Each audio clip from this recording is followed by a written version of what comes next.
You are now tuned in to the Jmack Experience Podcast. All right, we're back, and we got a very, very special guest on the show today. Today, we have a very special guest. He is a media account manager. He has hosted Let's Chat for over a decade with more than 250 episodes. That is amazing.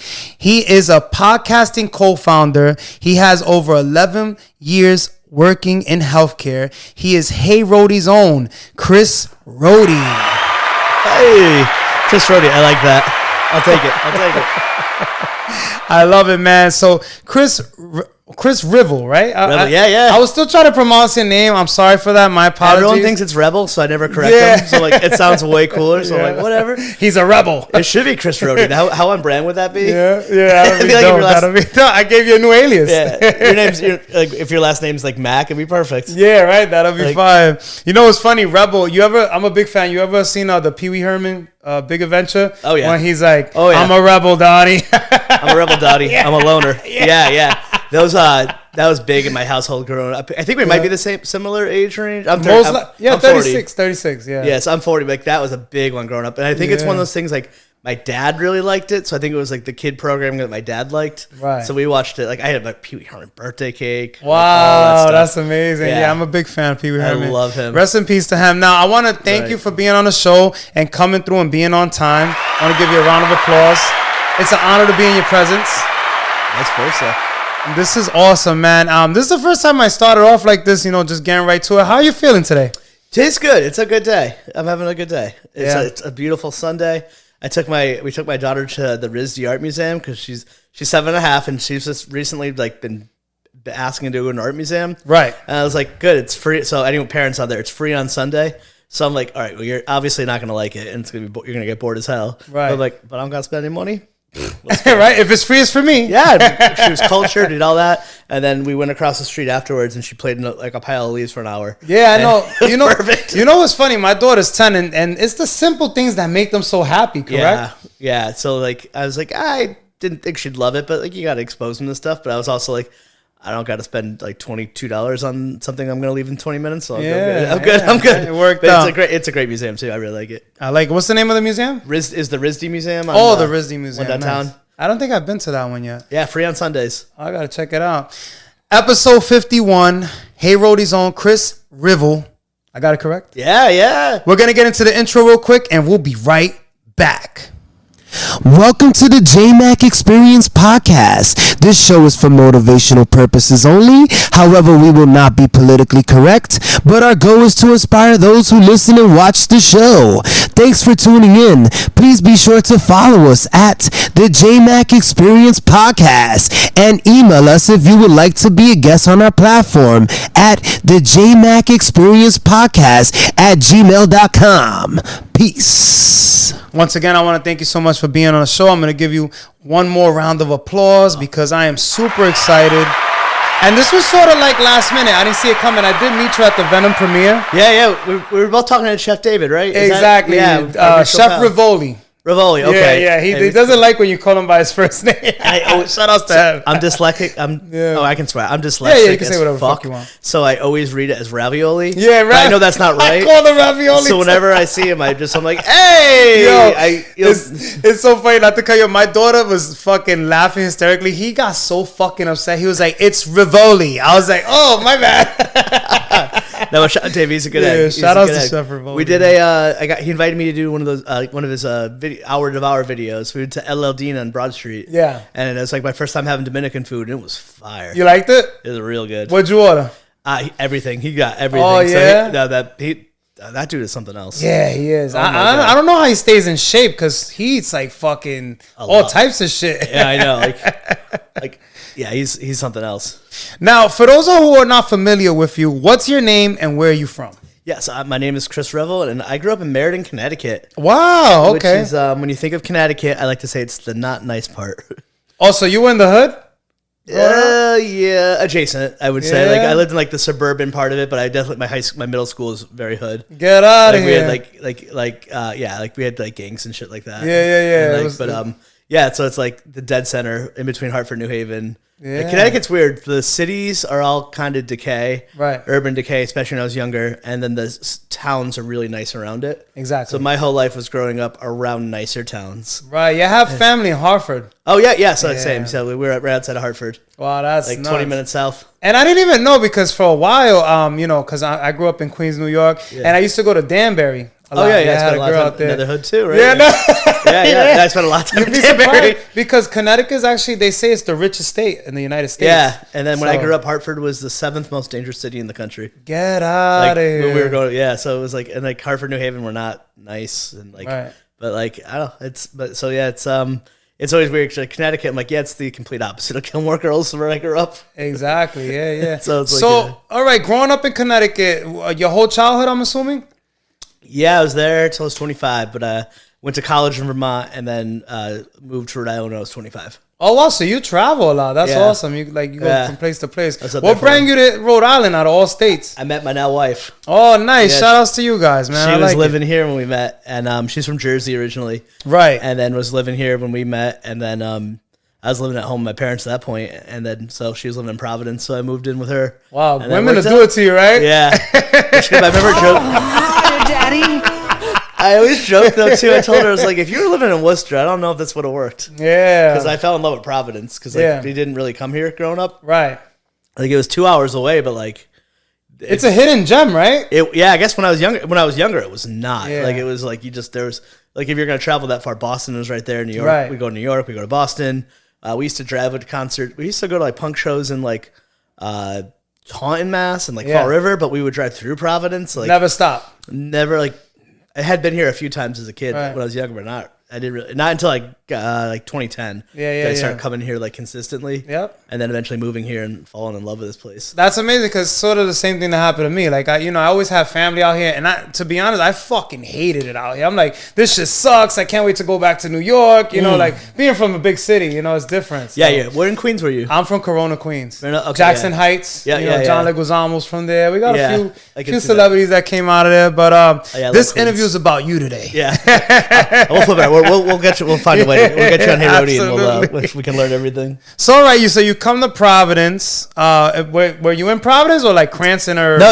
I was in the Armory right when I moved here. Oh, right by the West End. Yeah, I was right in the West Nice. End for 5, 6 years. I was there for a while. We were there, and then I was in South Providence for a couple of years. Yeah. And then eventually moved to Warwick right before the pandemic. Wow, you really like to stay close to the hood, I see, because Yeah. the south side of Providence is no Yeah. fucking joking. But like it is, but it isn't. Like Right. it's hood to white people who aren't from Meriden. But not only that, I always say it's what you make it too. If you're Yeah. outside and you're in people's business and you're like Oh, fucking dude. around, trouble's gonna find you no matter where you go. Yeah, and like I worked in community mental health. Like, Yeah. there's always the 5-minute rule in the ghetto. Right. You got 5 minutes to kind of figure everything out. Like, Yeah. when people can figure out. And like our landlord was also our friend Linda. Like she was from I forgot the neighborhood in Queens.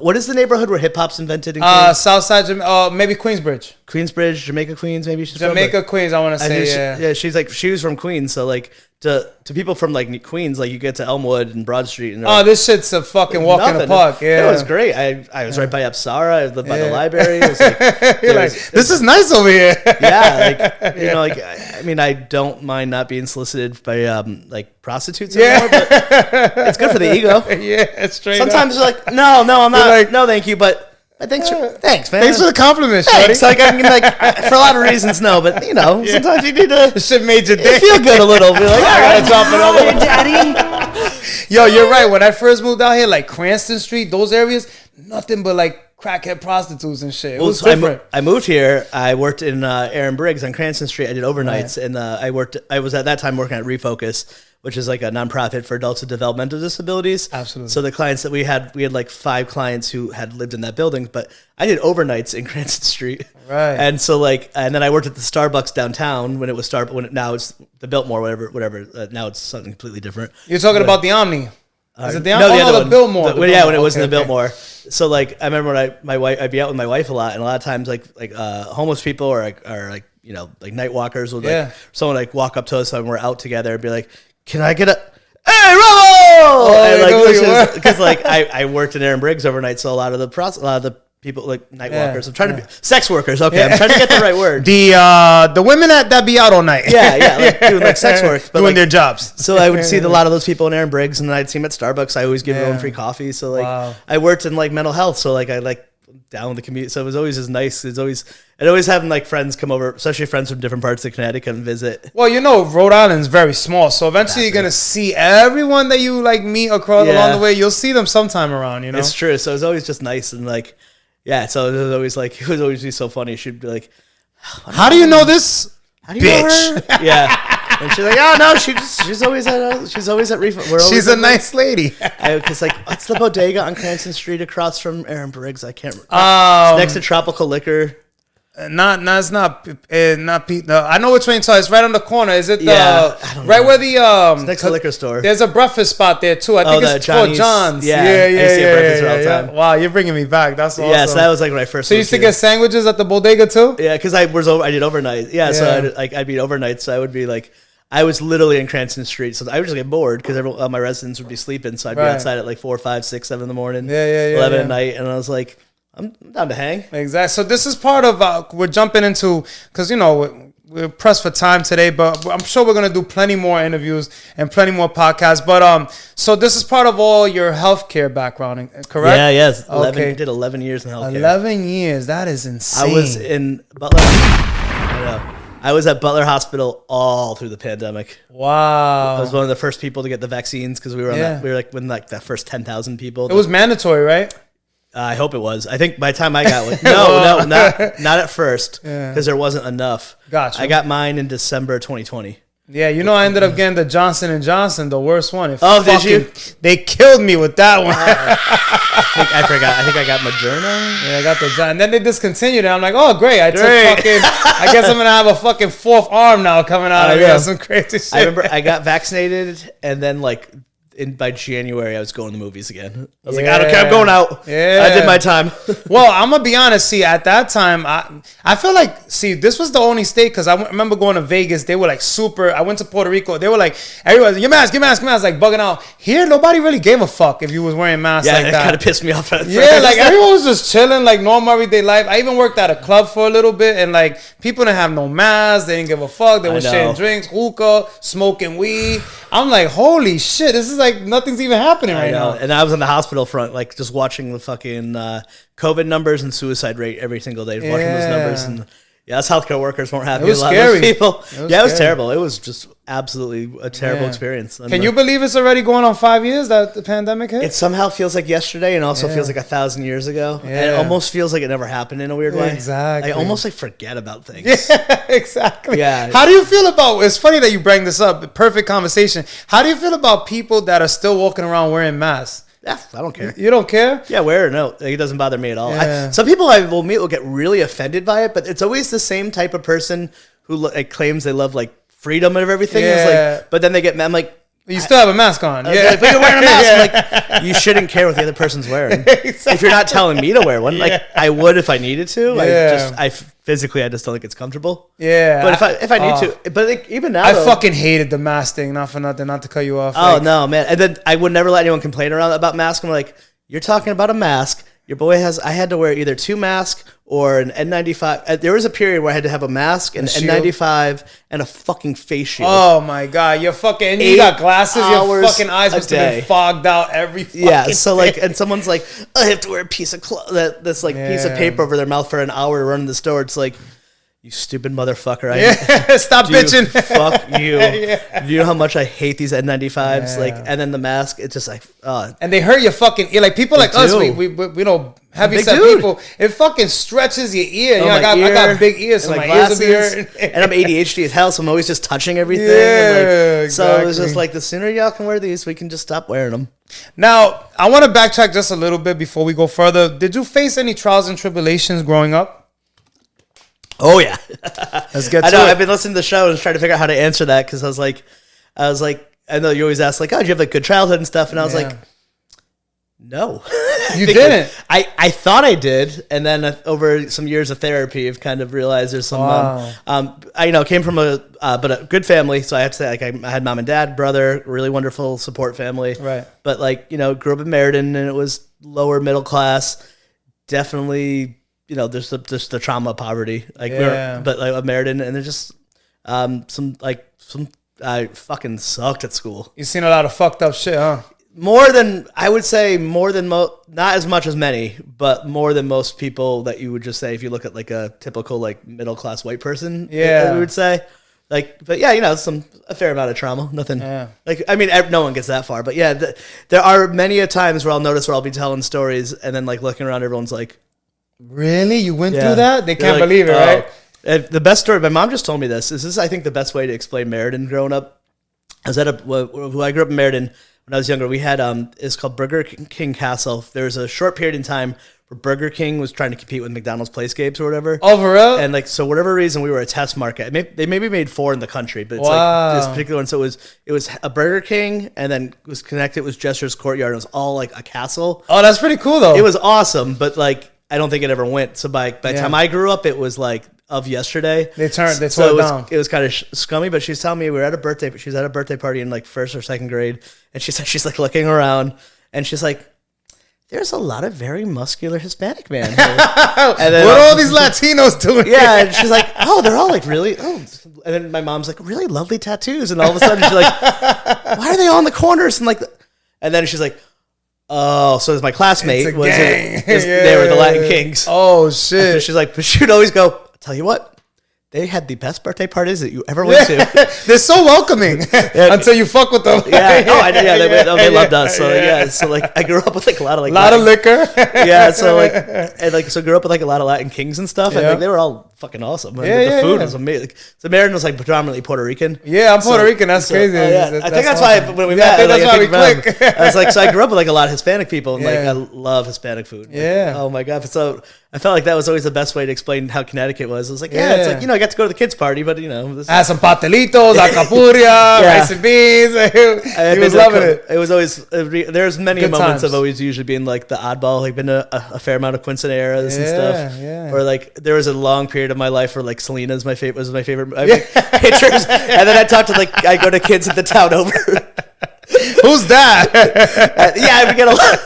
There are pictures of me from like middle school with like Selena t-shirts or like after Biggie died. I was like, I had like Christopher Wallace on my shirt with like Ready to Die. It's like one of the first albums I ever had. Are you kidding? That was a great album. Yeah, it really is. And then, but I was like this dorky white kid in 8th grade, and it's just like R.I.P. Big. And fuck Tupac. Yeah, you're hip. So you're from the East Coast, you gotta represent. So like it's it was a good upbringing, good effort on my folks, and then that's awesome. Kids and systems can fuck you up, but nothing I couldn't get through. So now I also know that you've been doing podcasts for a very long time. What inspired you, or who inspired you to start your own podcast and to get into media overall? I think like looking back, because now I've done it a while. I can look back on my story. Like you can write your story afterwards. Like when I was younger, I really wanted to be an actor. Couldn't do it. Too much stage fright. Like just all that. Like and when I was real young, at one point I wanted to go into radio, but at that point in my the option was go to Connecticut School of Broadcasting, and everyone I know who went there worked with me at Starbucks. Or you go to Full Sail University. It's like it just and radio was on its way. It's very expensive too, right? Yeah, so it was just like I think it was something I always wanted to do and never pursued or whatever. Right. Excuse me. And then you have the voice for it, I would say. Oh, too. Thank you. Yeah. So it was just funny. Then, for my dad retired, and he started doing his own college radio show. Oh, nice. At Wesleyan University, like a folk music one. And then, I was listening to a podcast, and it was one of the few art forms where I was like, I could do that. I love music. I grew up really involved in the music, punk music scene, but I was like, I can't play an instrument, I can't sing. And so at the time, though, the 3 podcasts I always say... You like Blink-182? Yeah, I do. Yeah, that's one of my favorite. I really like them a lot. Where are you? I'm so sorry. It's like real into it. And then, that's fucking awesome. I still listen to this song. Oh, me too. All the time. I'm fucking lit. All the time. So at that time, I remember, but and then I had a co-host I started it with, and then they ended up quitting. Yeah. But the 3 at the time, it was Aisha Tyler used to have a podcast called Girl on Guy. Yeah. I really loved. I used to love, still love WTF with Mark Maron. Yep. Was Joe Rogan Experience. I was just going to ask you, who were some of your favorites? So you give it to me right now. Back in the day. Yeah. He was in the early days. Yeah, especially. Yeah. He was really one of the first too, right? Yeah, I think he might be the first to do video. Wow. I could be wrong, but he's one of the first ones to incorporate video. Right. Because in the early days, podcasting's had a pretty interesting history in the last like 20, 21 years. Wow. And like there was a period of time where there was like the patent trolls, and there was a period of within like the small indie community of there was like a fight between audio versus video, and there's a lot of people were like, no, podcast should be audio only, and Joe and everyone else, and they were all fucking wrong. Yeah. Because now the only reason podcasts are even a thing, or because you want to watch it. Yeah. The video, like the value of doing the podcast is making the clips and seeing the people that's going to be on the show and their facial expressions. Absolutely, right? like you absolutely can do audio. I think there's a ton of value for that too. But it was like, but Rogan was like kind of the first one. Well, I've noticed some of my Spotify views haven't been the same. Like when I first started, my Spotify views were crazy, and now like my audio views have taken a dive, you know, like and when it's frustrating for podcasters because the thing I love about the podcast industry is because it's the Wild West. It's very it's decentralized. There's not like one thing. So like your data isn't actually complete. Is not even like a full representation because all of a sudden they'll change the algorithm, or they're trying to remove bots, so your numbers can disappear and your downloads not. You have to get like 6 different tools to really truly figure out your audience and like your measurements and stuff. So I used to do a lot of that stuff on the back end. So you follow algorithms and all that stuff, you know about all that? I don't as much anymore, but I did, especially when I was doing it more professionally. Yeah. And then with Hey Rhody Podcast, I have the luxury of like you see the ins and outs. I know how to make it, and I can see the numbers, but like it's like it's part of a larger media company, so it's like its performance doesn't affect my my brain space. That's what it's doing to me now. I was just gonna say, like right now, I'm like, how the fuck can I crack? And like, you know, I'm trying to get that viral moment. It's like it's driving me crazy. Like I literally can't sleep at night sometimes. I'm like thinking about it. How can I do this? What can I do that? How come I'm not getting as many views as the last video? Like every day I'm looking at my number, and then people started telling me stop focusing on that. Yeah, because it's just not keep even doing good content. Yeah, because it's evergreen. Yeah, absolutely. And like, and there's like no rhyme or reason because it's all algorithm and SEO optimized, and you can and all these all these things you can do, and then nothing can work, and then the thing you don't want to hits. Yeah. Have you had that yet? That's what happened. You're like, come on, that one? I did something stupid in the gym where I'm like just making fun of myself because I'm heavy, and I'm like, I just been working out for 8 months. Something stupid. This shit had fucking thousands of views. I'm like, what the fuck? Why does this happen with my interviews? Like, it's just the most randomest things, I guess. And then podcast growth is the hardest one, but when you get people, you get people. Exactly. And that's I always would say too, like in our podcast company I do with my friend Nathan, like podcast numbers are more like golf. Right. So like say hypothetically you're getting 100 downloads. Right. If you can imagine if you can get 100 people to listen to you for 45 minutes to an hour compared to like say like Instagram reel that like say something Chef David puts out because that too gets numbers. Yeah. But like, you know, if someone sees a video that you did for 3 minutes, that's really cool. Don't get me wrong. Exactly. But like the value of that compared to like 100 people for 45 minutes are much more likely to buy something from you. Yeah. They feel like they know you. And they're like real fans. They're like there's that. Well, they support it more. Yeah. You build that parasocial relationship where like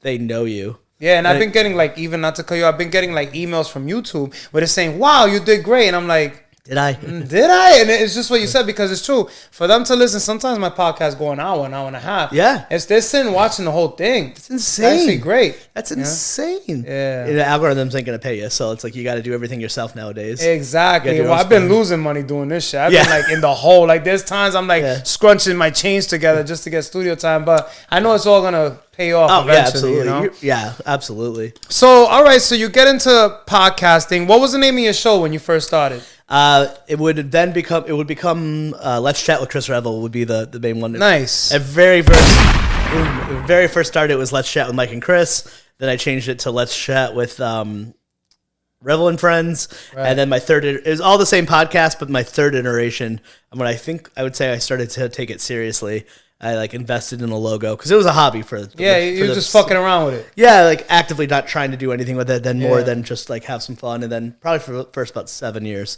Gotcha. And then after my daughter was born, I was like, if I'm gonna do this, I gotta really fucking do it. Like let's step it up a notch. Yeah, and then I was like, I'm gonna make a go for it and try to make this my career. And then it did in ways I didn't expect it to become my career, but it did. Wow. So what was the name of the final one that you did, the final show? Let's Chat with Chris Revill. Let's Chat with Chris Revill. That's one you can find anywhere still on iTunes, all that stuff. 250 plus episodes. Nice. And you have it on YouTube as well? I think most of them are on YouTube. I might have to go back. What's the name of your channel? Where can we follow you at? At Let's Chat Podcast on all the things. Got you. Was that? Yeah, I think that might even be the YouTube.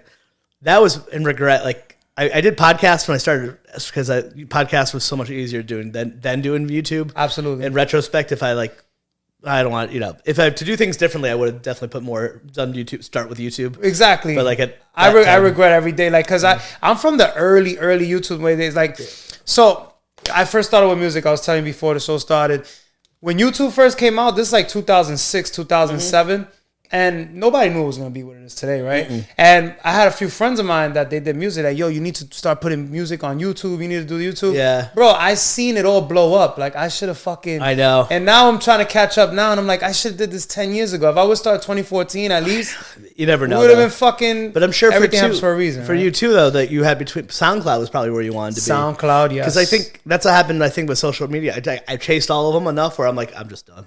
I'm so done. Like, there was a good 4 years where Twitter was the best place you could be. Yeah. And then around 2016, it started to suck. Dying out. Yeah. Facebook kind of sucks. Yeah, right now. Instagram's pretty okay. Yeah. TikTok's amazing, but that's a whole different beast. Exactly. That's a whole different world. And it's very, very tough. I still can't even gain followers on that platform. I don't know why. So hard because it's different. It's just it's a different animal. Yeah. It's like I didn't even bother with Blue Sky. I didn't bother with when Threads came around, I'm like, fuck it, I don't care. What about Vine? Did you fuck with Vine? I used to watch some Vines. I did like Vine. Well, I was watching a documentary the other day. That's so crazy that we're mentioning it. And I didn't even know that, what's his name? Jake Paul. That he started with the Vine. That's how he started getting so fucking popular. Yeah, a lot of those guys all started early. And I'm like, wow, that's crazy. Yeah, like early adapters and whatever. It's amazing. Amazing. But yeah. So I was like, this is 2013. Yeah, 2013. And then, all right, so now, are you still doing podcasting now? Yeah, actually, more so. So Let's Chat with Chris Revill officially has,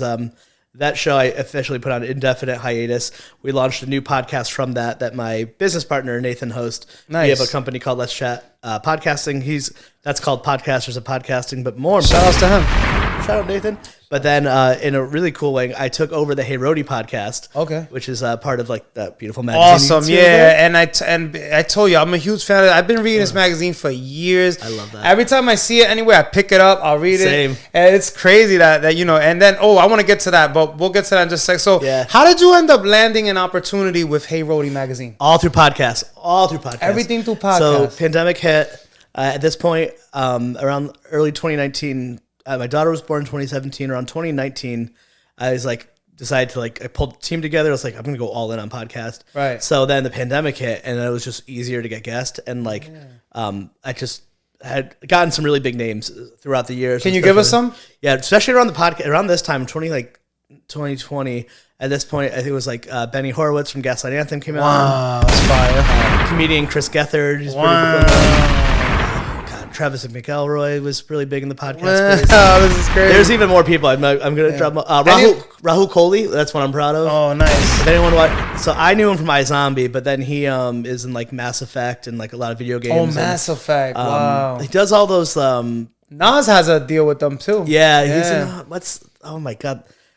There's a bunch of scary shows on Netflix I don't watch. Oh, you mean the American Horror Stories? It's that's one of my Michael Flanagan world. Michael Flanagan, okay. He's in there's some people I talked to before they got famous. Wow. Griffin Newman was on the tick at the time. Or that's I wouldn't say everyone's famous, but famous in little pockets and stuff. Yeah. Some of them that meant a lot to me. Well, you never know where they could end up too, right? Yeah, I talked to a lot of really cool people. But during that time, I interviewed Elise Major, who's actually the editor-in-chief of Providence Monthly and all the magazines. Because I always would read them, and I was like, who's behind these? Yeah, I would just find them. Yeah. They would just show up at this. Yeah. I just see them all the time, and I always read them, and I was a big reader. And then some point, Nick and Sasha started the Hey Rhody podcast. Nice. And so I messaged Elise. I was like, hey, think you can hook me up? I'd love to see if they want to do it. And then so we did a pod swap where I had them on Let's Chat with Chris Revill, and then we ended up, and then I was on Hey Rhody podcast, and then a couple years went by, but kind of kept in contact with Nick and Sasha throughout that time. Right. Sasha left to go start Honey Bun Social with Laura from Buns and Bites. Right. Oh, shout outs to her. Yeah, they're Buns and Bites. Yeah, they're amazing.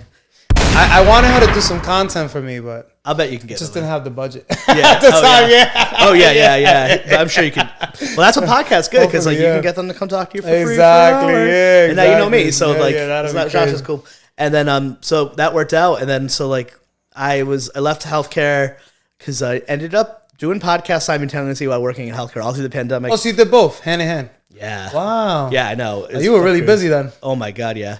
And like I started getting jobs without trying, which just sounds kind of weird, but like all of a sudden, like I started getting offered producing positions and consulting jobs, and like all stuff just kind of slowly started to snowball. Yeah. And then when I was in marketing, I was not happy in marketing. I was working as in a digital media I was in the media department of a digital marketing agency. Yeah. And so then eventually I saw it on saw something about like a position show up. And so I applied, and Shelly, the woman who ended up hiring me, had heard me on Hey Rhody podcast some years ago. Then Nick, the guy I interviewed on Hey Rhody podcast when he was hosting Hey Rhody podcast, I didn't know this at the time. He's the fucking big dog. He's the creative. He's the head honcho? But I had no idea. Oh, like it's always like that. The people that are most humble too, right? Yeah. You don't even know. I just, when you go in there to interview someone, I don't ask you about your inner workings of your company because I don't give a shit. Yeah, exactly, right? You just want the fucking job or the position. So like, I knew I was looking for work, so I started reaching out, and I remember emailing Nick, and then we had that relationship from being on the podcast a couple years ago, and he's like, oh man, we just hired someone that you would have been perfect for. And I was like, oh, that's too bad. Bummer. And then that person didn't work out. So then I got in there, and to this day, I don't know why I didn't truly, I would say I had maybe 60% of the experience needed for it. Yeah. For whatever reason, Shelly saw something, and they're like, we can teach you, and they brought me in, and it changed my fucking life. Wow, that's awesome. That's an amazing journey. That happened twice. I had two, like even the digital marketing position, I was ready to leave healthcare. I was just about to start applying to places, and someone reached out and offered me a job. That's so crazy. And it was from the podcast. Same thing. I didn't have all the experience, but these were people who were like, they wanted to grab someone they could mold and they could teach, or like, because doing the podcast, without realizing it, you're building up all these skills that you don't realize that are skills. Like I never thought of it that way. I was like, I did everything myself because I didn't have a budget, so I had to edit. I did my marketing. I did. I know what you're going through. You know, going through it now. If you're booking an episode of Let's Chat, like you were talking to me. Yeah, I was setting it up. I'm making. You're the secretary. You're the editor. You're everything of the above. That's awesome. And that changed. I definitely got a team as things went on, had help. Cool. But like, so. I forgot the question, but no, the question was basically how'd you land the position. You answered it very well. So now you get to Hey Rhody, and what is it that you exactly do there? Dude, it's awesome. Yeah. So my tech job is I'm an account manager, so I'm working in like doing business development, building like advertising and marketing campaigns, so selling so like cool. Print and digital ad space, and then I'm co-producing and hosting the podcast. So when in my interview, I'm like, y'all bringing that back? Yeah. And then can I have that? He's like, I would love to do that. So then Nick was gracious enough to like hand it over, and then I grabbed Jenna, our digital media specialist. Her and I got hired at the same time. Nice. And then so we started a new job, and then she had left teaching. She was a teacher in Woonsocket. Yeah. Like for ESL for kindergarten kids. Yeah. Same thing all through the pandemic. So then we both meet, and we're just like became immediate friends. We both left like these different careers, and we're like, this is fucking weird. Midlife crisis. What the fuck am I gonna do in my life? Yeah, that's where I'm at right now. I'm like taking all these jobs, and I'm like, I fucking hate this. Like, I just want to do media. You know what I mean? Exactly. Like, it's all these it's years. It's not your passion, you know. Trying to get into media, and it's hard. Figure it out. It's tough. Yeah. So all right, so you land at Hey Rhody now. Like, who haven't you interviewed that you would love to interview? Let's jump back into the podcasting or famous. It doesn't matter. Or give me like 2 or 3 people. The biggest one is like Conan O'Brien. It's like my dream. Nice. I like it. Oh yeah, that's the guy on a TV show, right? Yeah, that's crazy. But like on the local level, there's just so many people. Like, I've gotten to collaborate, and like we did I have an unreleased episode that never went out with Victor Baez from Club Ambition, and like I've gotten to collaborate with him. But he's coming on Hey Rhody. Just we haven't gotten to make that work yet. But I love everything he's been doing with Club Ambition. Right? Like, yeah, Club Ambition is really good. Like what they're doing, it's just shout outs to them. Yeah, it's incredible to see the growth, like what they've done in the community. Wasn't he in the magazine? I think he was on Motif. He was in January's People of the last year. He was on our Who to Watch cover. Yeah, that's awesome. As we've gotten to collaborate. Even before I knew him pre Hey Rhody. Right, so it's been really fun. Oh God, who else is local? There's got to be some cool local people. Oh, there's a lot. I know who I'm thinking of. I know Hillary from the Fresh Prince of Bel-Air. Hillary's out here now? She lives in Providence. Get out of here. I didn't even know that. Shout out to her. My wife works at the Children's Museum. Wow. And then one day she came home and told me she met her. She's a children's author now. I was like, oh my God, that's so cool. She writes books. She's like traveling the country just reading at Children's Museum. She's like, no, she lives here. I was like, What? No fucking way. Like in Fox Point, like not in I don't know. So she's on my list of people to get on. Oh, I definitely want to interview her. That'd be crazy. She seems really. And Victoria said she was really cool, really nice. Yeah, she was like dope as. Because like you know her character on the show, you expect her to be a little snobby, and stuff, but that's all acting, obviously. And then she said she was really cool. I know we have like a list of all the celebrities in Rhode Island we're trying to get on. Like I'm trying to get the Fairley brothers to come on. Oh yeah, I know like Matt Rife just moved here. Michael Keaton lives here. Obviously, Michael Keaton lives here, or has a house. Batman. Here. Yeah, get the fuck out of here. There's a lot. Like James Taylor lives. The Founder's one of my favorite movies. Like, that's crazy. I know he's got a place in Bristol. I guess Taylor Swift would be like the dream. Oh, right? of course. I don't know if I'd be able to do it. I think you know, there's certain people. I was just talking about this the other day. Not to cut you off. I still get in that moment where like I get starstruck and people are like, oh, they're just regular. Yeah, you bullshit. You say that shit until you get in their presence. You're like, wow, this is really fucking happening. You know what I mean? Like. It just because the actor, I was at Comic-Con. Oh yeah, me too. Oh yeah, I went and who were you interviewing? I just watched them. Oh my god, I met a whole bunch of people there. Like so many names, but we were at the Terrifier 3 because we love horror, me and my daughter, and they were so cool, so welcome. Out of all the people there, you would expect, right? Because a horror thing. But they were like, come on. They bring out the Terrifier character. Nice. We got to speak with the producer. They didn't even ask us for $1. It was crazy. I thought they were going to charge us for that. You got a press pass, right? No. You didn't apply for a press pass for Comic-Con with this podcast? I didn't know. I remember I don't have the connections. I'm doing all this doing all this completely independent, like you just said. You're not paying to go next year, I'm trying to fit. So literally, you want to hear the crazy story? So we get there. I had no money. I just paid my rent because it was the first of the month, right? Yeah. I tell my daughter, we're not even going inside. We're going to go outside and interview people outside. She's all bummed out. She's like, oh, fuck. I can see that, the attitude, the energy. Yeah, of course. But my daughter's so humble and she's like, whatever, Dad, whatever. And I don't have money to get inside. It's expensive. Yo, we get to the front. Some dude's like, yo, I got 2 tickets. He wanted $100. He's like, I'll give you them for $100 for both. I'm like, bro, I don't even have it. He's like, can you at least give me 80? I'm like, I don't have it. So he's like, if you could give me $60, my last $60. Damn. I gave him the $60. I couldn't believe it. I'm like, yo, you sure you fucking with me? Are these tickets real? He's like, yeah. Why would I say? He showed me a lot of money. We go to the entrance. We get inside. I'm like ecstatic. I'm like, oh shit, we're in here. No money at all. I had not even 2 people like, can you donate us $1? Like, I didn't want to say like, I'm fucking broke. Like, yeah. But I was in there. We were so happy. My daughter was excited. Dude, we had the best time. You can get a 3-day fucking media pass. Yeah, somebody was telling me that, but it was too late. Well, I've got them for a number of years through my podcast. So I'll tell you after. You just go online. It's super easy. I used to get them for my podcast, but now I got them for Hey Rhody. But I brought my 10-year-old nephew to AnimeCon because I don't like anime. That. Yeah. Anime is not my thing, but my nephew does. But because of Hey Rhody, I got a pass. Right. So I brought both my nephews this year. I went Friday with Sebastian, and then on Sunday I went with my nephew Ben. So like, right. But yeah, oh dude, yeah. There's so much shit you can get with this. It was awesome. And then but like back to what I was saying, we met the people from the Terrifier 3. They were awesome. And then we met the actor from Do the Right Thing. I can't remember his name. He was there. The gentleman that he was on Breaking Bad.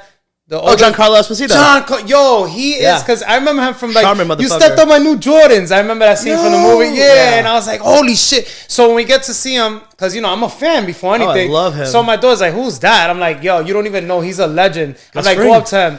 He comes up, he automatically gravitates to my kid. He's like, oh, she's so pretty, this, that, and the third. I'm like, thank you. Yo, I'm so stuck in the moment, I didn't even ask him for an interview. Oh yeah. How I walk off? Yeah. He was gonna do it. Yeah. I walk off. I turn around. I come back. I'm like, hey boss, you there? He's like, I'm sorry. I'm already tired for the day. I'm like, fuck. Like, I got stuck in the moment. That's if you have a press. You're not allowed to do that with press pass. Oh, you really? have to go. Like, there's like a lot of like rules because there's and stuff. So like that stuff you have to set up independently. If you don't have a press pass, that's a risk you can definitely take. But like. But everybody else was so welcome. Everybody was open for interview. I got a whole bunch. We met Mankind. That's crazy. It was fun. They all were like, yeah. And I kept thinking they're going to say, they're all supposed to say cough up no. some money or cough up, how much you're going to. And they were all like, I guess it was just meant to be. I got the right time. Yeah. That's so it was fucking dope. We had a great time. Now, who were some of your favorites at Comic-Con? I went to the Breaking Bad panel. Yeah. That's cool. I always love the art. Like, that's usually what I go for. I go for the panels and all the art. Yeah. So I spent my whole time in Artist Alley. Like a bunch of my friends do all the panels and stuff.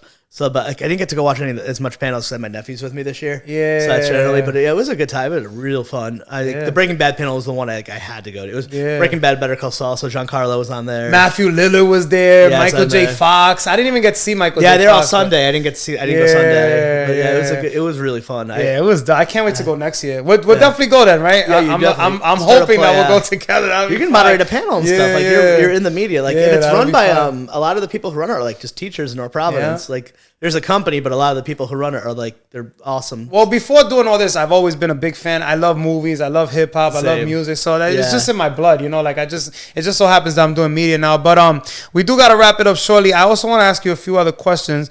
So now what's next for Chris Revill? What's next for you? Besides all the wonderful thing you've been doing, what's next? What do you got coming up? It's been Hey Rhody. It's been taking up all my time in the best possible way. Then Nathan and I started Let's Chat Podcasting, which we like to call like a podcast incubator. Right. So like we're working with people, whether if you already have a podcast or YouTube, any sort of new media, I would really say. Right. They're kind of providing like media training, getting your mic ready, media kits and stuff like that.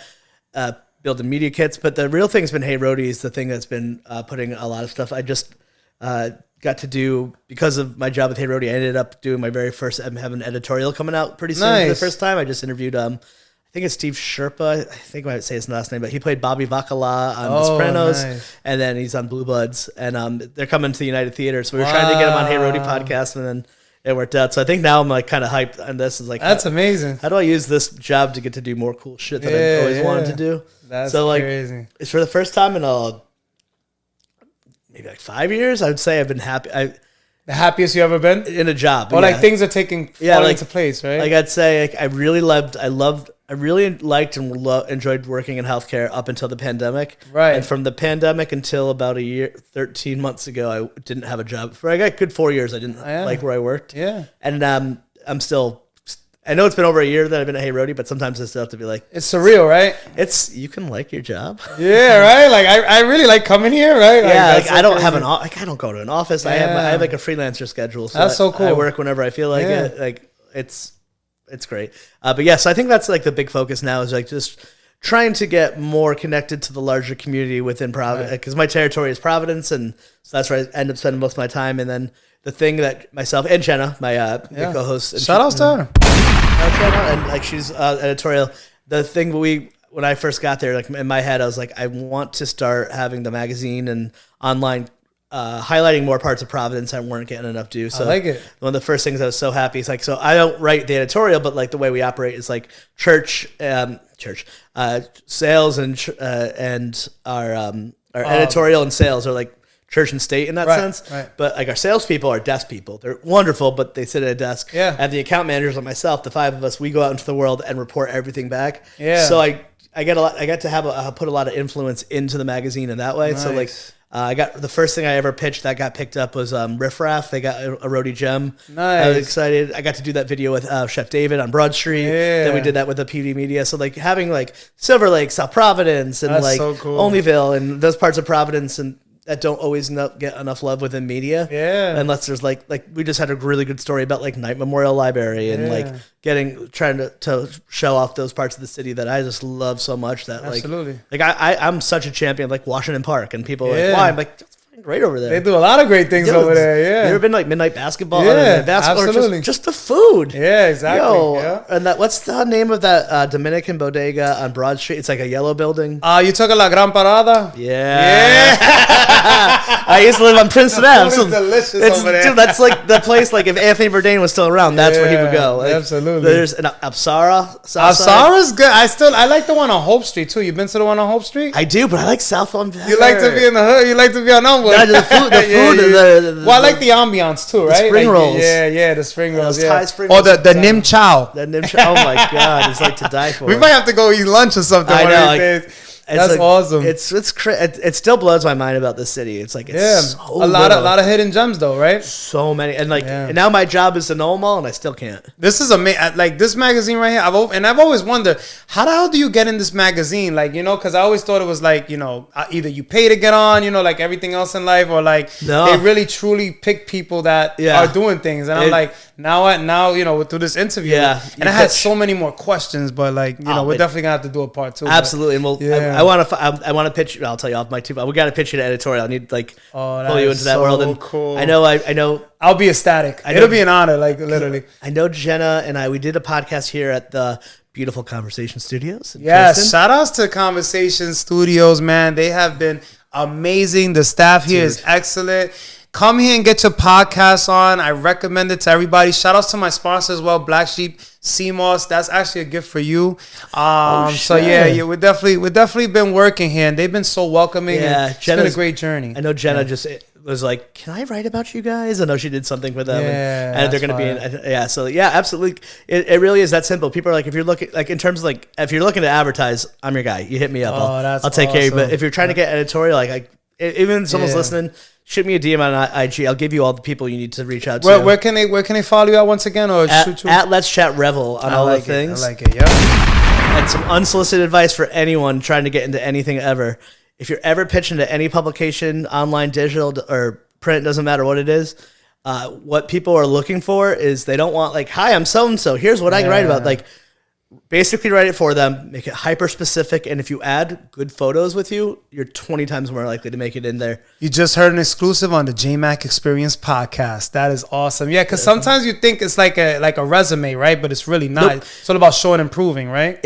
You have to remember the person opening your email is just overworked, tired, right? And we're no one special at all. And then sometimes it'll sound like blah blah blah, and it's like next. It's just sometimes people are they mean well, hi, I'm so and so, and here they're and here's something just get to the fucking point, make right? it just make it so fucking easy. Make it as easy as possible. If you want, that's really and you'd be surprised how many times that they want to write about a business or a person or influence or something, right? And it's simply the people just don't respond. Exactly. That's happened more often than not. Just check your email. I guess is the shortest tip of that. And that's a key thing. Even when I worked in sales, they would always tell me, "Did you check your email? Did you check your email?" And to this day, it's installed in me. I check my email every single day, twice a day, when I wake up, before I wake up, because you never know what came through. We're gonna get into album of the week real quick. Album of the week on the Jmack Experience Podcast. Album of the week this week is Internal, a Take 2 by Lil Uzi Vert. Have you heard it yet? I haven't heard about it. I know you said you're into punk, but I'm sure you listen to hip hop as well, right? What's funny too is I'm of my age, of my generation, hip hop and everything I used to listen to around in the last decade all just meld together into one. Right. It's I love what they call emo 808s, and stuff but I love some of I love Kenny Hoopla, and some of that stuff. It's funny to see a lot of rappers started doing pop punk and a lot of pop punkers started doing hip hop. Yeah. I'm all for it. Even Machine Gun Kelly, he has it's really good. Yeah. It's a really good album. We're going to get into movie of the week. Movie of the week on the Jmack Experience Podcast. Movie of the week this week. It comes out actually in a few weeks, but we're ahead. Is Wicked. Comes out next Friday. You going to check that out? Not even a little. No? You're not into musicals and shit like that? And those type of things? Not anti-musical. I just never saw the. For that one, I don't know what it is. It just has. It's like a spin-off of The Wizard of Oz. Yeah, I'm sure it's great. It's just one of those. It's not your cup of tea. Yeah, which I wish I was more cultured, but I'm just I get it. Yeah. Hey, it's not for everybody. It's right? not a Marvel movie. Yeah, some people just not. It's not Venom. Yeah. Anything else that you want to promote that I didn't cover or maybe that I missed? Well, please check out the Hey Rhody podcast. Is been so much fun to do with Jenna since we have taken over, and anywhere you find the magazines, and hit me up on the Instagram. We want to connect and be part of every community, and it's someone like you. I think it's really special because everyone is very easy to be in your own bubble, but there's certain people the super connectors. Even looking through your guest, I would through the guest, I would say I don't think. I might not be the exact perfect fit, but you're someone who would reach across the aisle and oh man, I'm so humbled. Thank you. Find people like you and to put yourself in front of to come in front of your audience is incredible, and then vice versa. So absolutely appreciate that. So but Hey Rhody podcast has really been the thing that I've been really the most proud of. And then at some point in the near future have my interview with Steve from Sopranos, which no way. If you do that, like, can I at least get an invite just to watch it live or something? I will. Because I'm a big Sopranos fan. Did it yesterday on the phone. It was a phone interview. I did yesterday. Oh man, that is crazy. But I did learn that they do a podcast. It ended. It's called Talking Sopranos, but they're doing a live show in Westerly at the end of this month. Yeah, and it's him, Michael Imperioli, and Vincent, who played Big Pussy. Yeah, Big Pussy. That's fucking crazy. When I was talking to Steve on the phone yesterday, still feels weird saying that. Yeah. They're in Westerly like a lot. Really? So, I noticed a lot of people come to Rhode Island. A lot of people. His boy owns I forgot the name of a restaurant down there, but he was saying they do a thing at the United Theater called Soupy Fest. I've never been to it, and he was a guest host last year. Yep. And he's coming back in this year. So when I don't know if I've never met him yet, but like. I feel like we hang out at enough of the venues in Westerly. We can start cool. You start connecting. There's a chance I might be meeting them this week, and in a couple weeks, and I might die. I hope that happens for you. That'll be awesome. You better make sure you bring some memorabilia and shit like that. Yeah, because I've been dying to get like some Soprano stuff signed. I have all the seasons and DVD and Blu-ray. I just started watching them not too long ago, and I literally watched. And I don't care. People were like, I seen people were posting a lot of stuff about the ending. Have you seen that? People how the fuck did it end like this? It was a great show, from start to finish. My wife is actually from the town where they filmed the last scene. Get out. And when we met, she had never seen it, but I made her take me there, and like I've sat in the booth. I've done the Sopranos tour. I've read the books. Like, that is amazing. That and The Wire are the two like 8 shows. The Wire was great too. Oz was good too. I missed Oz. Wow, we could talk for days. Yeah. You know what's funny? When I went to Vegas, I'll make it short, but I ended up, if you're into like mafia stuff and all that, like, I got a tattoo of John Gotti on me, being from Queens. Like, I love all that stuff. Yeah. So I went to the Mafia Museum in Vegas. Ooh. Oh, that was so fucking cool. The basement had like a boom room, and it's like real deal shit. I was like, oh, this is awesome. I bought an Al Capone statue. Yeah, it's awesome. I love all that stuff. I love collecting like memorabilia and you stuff. At least you live near Providence. Yeah, right. It's so crazy. Federal Hill, you know what I mean? Yeah, you just got the hill. That is so crazy. Now, can we agree that all the experiences that you went through got you to where you are today? 100%. Has anyone said no yet? Yeah, I haven't had a no yet. Yeah, 100%. That'd be crazy. Like, nah, not at all. Nope. I'm just that guy. You're just like a straight up narcissist. Nope, that's all I did all myself. Yeah, imagine you're like, okay, moving on to the like your whole shoulders end. Be like, like we're signing off, folks. Yeah, I never thought that was possible, but yeah, 100%. Definitely right. All the bad stuff too. Yeah, that's all the stuff that like you kind of hated or you didn't wish didn't happen to you or whatever, but like. You wouldn't be where you are right now. Exactly. Like, and it can't all this crazy cool stuff to me happened like later in life, so it feels pretty crazy. Like where I just and surreal, right? Like you just can't believe it sometimes. I'm just like I know. I've had a lot of those pinch me moments this last year, and it's been really great. It's been a journey. Any advice for those out there that may be experiencing the same situations that you went through or are going through? Yeah, don't quit until the miracle happens. Wow, I love that. That was fucking awesome. Toast to that. Any last words or special shout outs that you would like to mention? Well, shout out Conversations because they've been super cool to us over at Hey Rhody to record here. Huge shout. I don't think they ever get enough love, but shout out to my boys Carl and Victor from Codex Prime. Shout out. Longest running podcast in Providence. Really? You gotta introduce you all. You guys will do something. Oh, that would be fun. They were moderating some panels at Comic-Con this year. I love to collaborate. That's my thing. And back to your advice, the three I like to say the 3 C's for whatever you're doing is community, collaboration, and cannabis. Will get you everywhere. Nice, hell yeah! Because the last one's more for me. Everybody loves to pass the Dutchie on the left hand side, right? Like, but you're not gonna get anywhere if what you're doing in this like media landscape right now if you're not collaborating or if you're self-centered. Or you think you're just like the shit and the best. It should be community, and then build a community, find your tribe, collaborate, and then don't be afraid to then put yourself to go out, like find your tribe out the box, and then don't be afraid to go outside your tribe. Exactly. Like, go on the podcast that might be different than you would think. Yeah. Like I don't fit in here. Like fuck it, just try it. And right? that will be the best stuff comes from that when you leave your comfort zone. Exactly. Sometimes the organic things are the best things, right? Like it's just naturally just organic. bump into someone that's really cool at Venom, and then here you are. Yeah, exactly. Chris Revill, man, it's been an honor to be in your presence once again. Episode 51. We're signing out the Jmack Experience Podcast. Stay tuned for many more. You already know what it is. Grah! Thanks for coming on the Jmack Experience Podcast. Be sure to come on for another episode every single week. Until next time, peace. Black sheep sea moss. It'll make you want to slap your daddy. Oh, harder, Daddy.